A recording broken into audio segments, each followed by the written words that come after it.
So far, we've talked about consumer surplus to a particular consumer and the producer surplus to a particular firm.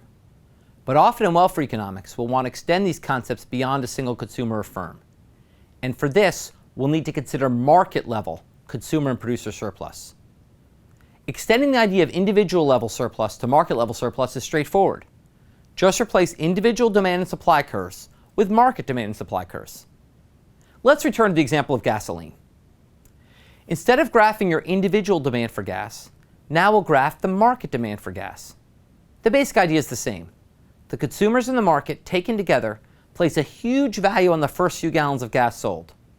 And if the price of gas is $3 a gallon, there's a huge consumer surplus for those first few gallons. But as more and more people buy gas, the value of that gas to consumers as a whole is falling. The equilibrium is determined by the willingness to pay of the marginal consumer. That is, people will continue to buy until their willingness to pay equals the price. This is the point of zero consumer surplus. So the consumer who values gas at exactly $3 a gallon and pays $3 for that gallon gets zero surplus. This consumer is pretty much indifferent between buying the gas or not. We refer to this consumer as the marginal consumer, since a small increase in the price of gas will push this consumer away from the purchase. That is, we say he's right on the margin of buying or not buying. But if that marginal consumer has zero consumer surplus, then the first consumer, who values gas a lot more, must be making a big consumer surplus. The next consumer has a surplus that's slightly smaller, but still quite large, and so on.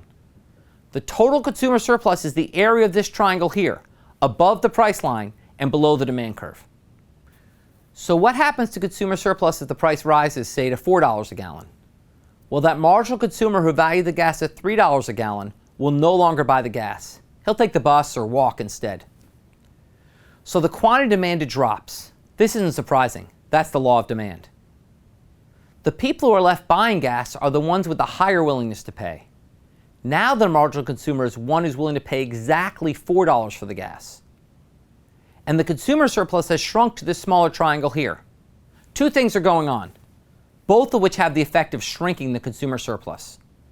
First, some consumers who used to buy the good and get surplus from it no longer buy the good. If your willingness to pay for gas is $3.50, you were getting a 50-cent surplus when the price was $3. But when the price goes to $4, you don't even buy the gas anymore. So that surplus goes away.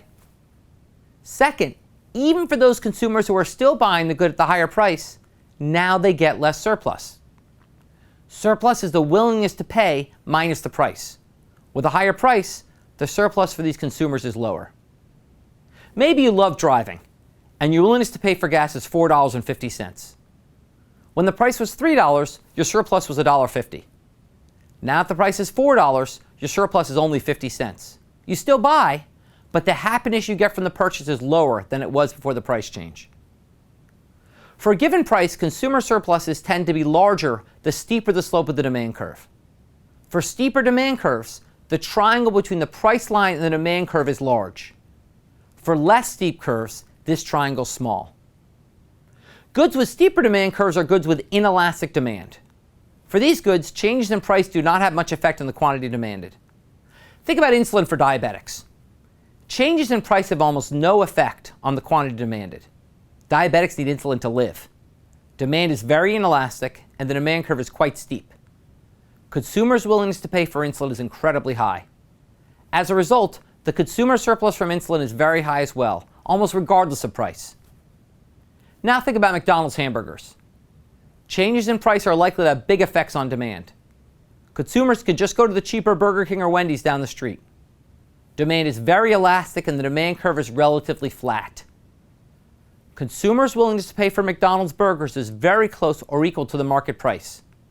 As a result, the consumer surplus from these burgers is very low. All else equal, the smaller the demand elasticity, the bigger the consumer surplus, like we saw with insulin. The bigger the demand elasticity, the smaller the consumer surplus, like with McDonald's burgers. Consumer surplus is inversely related to the goods' elasticity of demand.